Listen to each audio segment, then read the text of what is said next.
Reputation from the session. You started your address by saying good morning to one and all. Don't you think that the this mic keeps on having it? You started your address by saying good morning to one and all. What is wrong for the developing countries to say that the address should be good morning to all and not good morning to one and then say good morning to all? Thank you for your question. So that is exactly what the US is saying and now the developing world is saying. The developing world is the one which is saying good morning to one, let the US lead and the all will follow. The US is saying let it be good morning to all, let us all follow.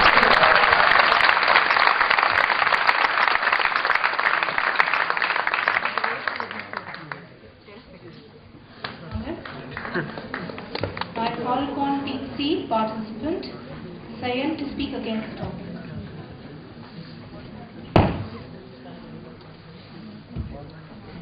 Good afternoon to one and all.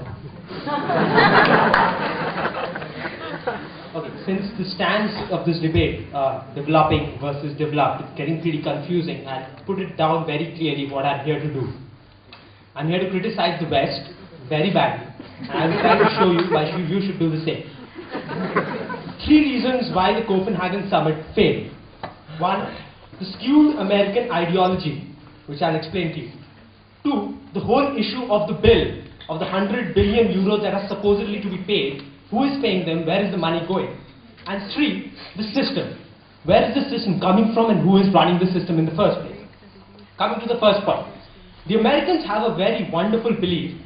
They believe we've been polluting this world for 300 years. That's all fine. Now China has just recently in 2009 itself become the world's largest polluter, and they should share the cost of cleaning up this environment 50-50 with us. We do not care if you are developed or you are developing. Just the fact that now you are emitting just as much as us suggests that you share the cost. China tries to put up a rational stand and says that look at our per capita income. We are still a poor country. If a poor guy in my country tries to burn coal to feed himself, am I supposed to stop him on environmental grounds? US does not have an answer. Second, about the whole confusion about the money. Now, as a friend of mine pointed out, Sudan is not arm grappling anybody. It has no international connections. It is the US. It is just plain naive to assume that a country like Sudan has international connections to the matter that it can actually influence decisions in the UN. The EU has established that an amount of 100 billion euros per year need to be given to these underdeveloped countries so that they can stop the emissions. Now we call upon them and we ask them, okay, 100 billion euros is good. Who is supposed to be paying this? No answer. What we'll do is we'll talk with the countries like America, we'll talk with Russia, we'll have a conversation and then we'll decide. So we go to America and ask them, are you going to pay the money? No, we're going to talk with EU first. Then we're going to decide who is going to pay the money. So, the people who have decided that the money needs to be paid and paid by themselves, they've decided that the money needs to come from the developed countries, are so hesitant and reluctant to place the numbers down on themselves. No responsibility, ladies and gentlemen. Third point, who is going to run the whole show? We tell them, the whole world tells them, Kyoto. It's an established protocol. 186 countries have already ratified. America, being the sole prominent country which has not yet ratified it in the parliament, we ask America, why don't you step out of the side of the 186 countries instead of standing your own ground? Very ironically, it's not the developed countries per se who have anything against Kyoto. It's only America, ladies and gentlemen. The entire EU has signed Kyoto Protocol, is agreeing to go ahead with it. Now America realizes the threat that it faces in Kyoto.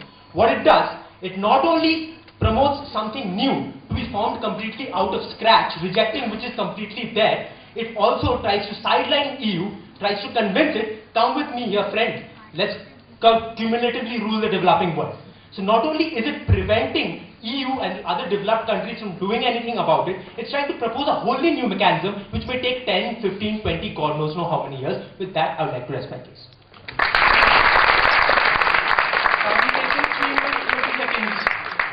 Reputation. Thanks.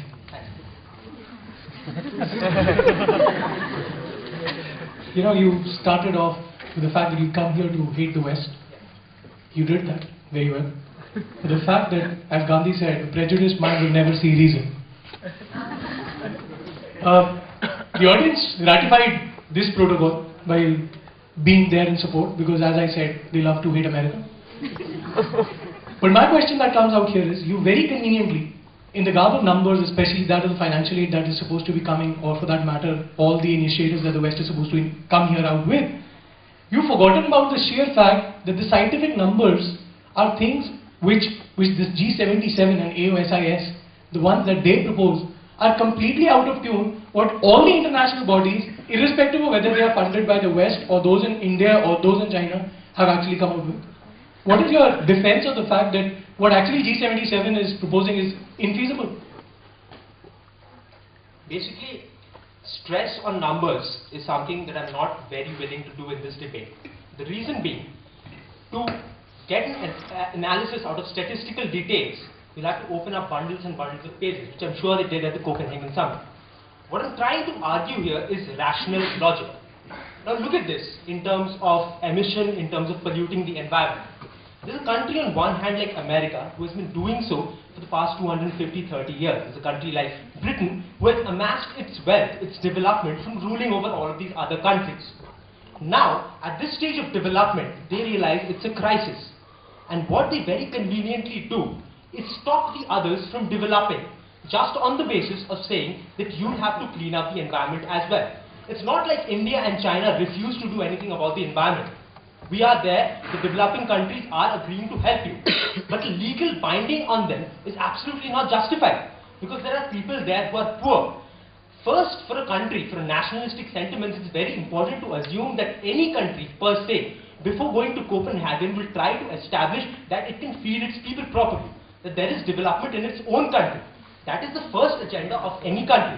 You cannot stop a country from doing or establishing just that. That's one.